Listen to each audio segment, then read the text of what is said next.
Week 4 is upon us, and the Vikings are looking forward to getting their first win of the season on the road in Carolina against the Panthers in Jordan Reid's home state, as well as mine in Jordan.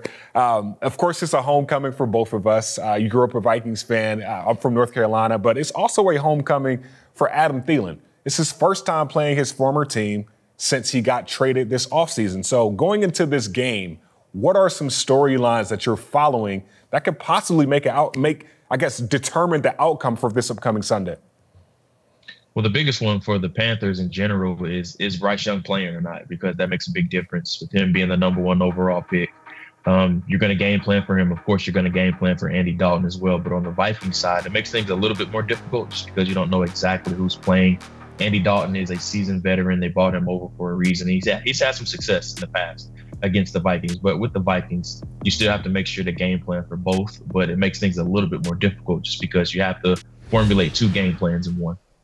Well, if you're Brian Flores and if you have watched any of these Vikings games, you know the number one method for winning is blitzing. So when you look at how much we blitz, we pretty much come off the line of scrimmage. The quarterback knows what we're doing.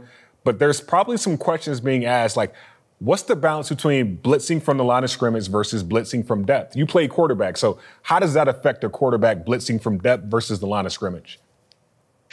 Well, it's all about how you disguise it to the quarterback. When you see it from the line of scrimmage, it's right there in your viewpoint. But when you disguise it from the second or even the third level, it makes things a little bit more difficult for the quarterback just from a quarterback position standpoint, it doesn't hit your eyes as quickly. And then with Brian Flores being so good with disguising those defenses, it hits the quarterback's eyes a little bit more, or a little bit less, I should say, a little bit more of a delayed response from the quarterback. And it makes things speed up for him a little bit more too.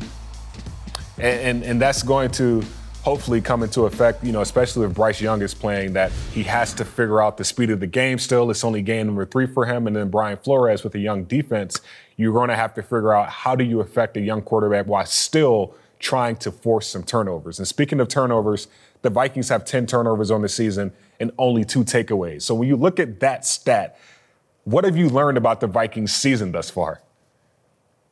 Well, it hasn't gone as planned. Me and you both can see that 0-3 is never a good spot to be in. But luckily for the Vikings, they're playing against an 0-3 team as well. Going on the road is going to be very difficult for them. They're playing a very hungry Carolina Panthers team. But for the Vikings, they are in a similar state as well. They're very hungry as well. So somebody's going to have to get their first win in this game. But for the Vikings, they have to figure out a way to cause turnovers.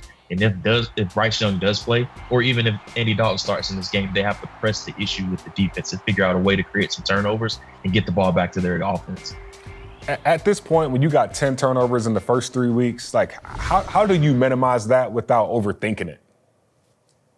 It's tough, especially from Kevin O'Connell's perspective. They've had a ton of drives that have come up short, whether it's a field goal or simply a turnover on down. So it starts in practice, working more ball security drills, putting more emphasis on securing the football. So in practice, they have to maybe take out some more periods that's scripted in practice to put an emphasis on ball security and hoping that carries over into the game. Usually this time of the year, because I'm asking this question because I know you're still in your draft heavy. I mean, if you follow Jordan Reid on social media, he's at a different I feel like you're across the country following college football. And just understanding that, if you're a Vikings fan, if you're an NFL fan, is it too soon to start looking towards next year? Like, how do you balance that out while being in the season?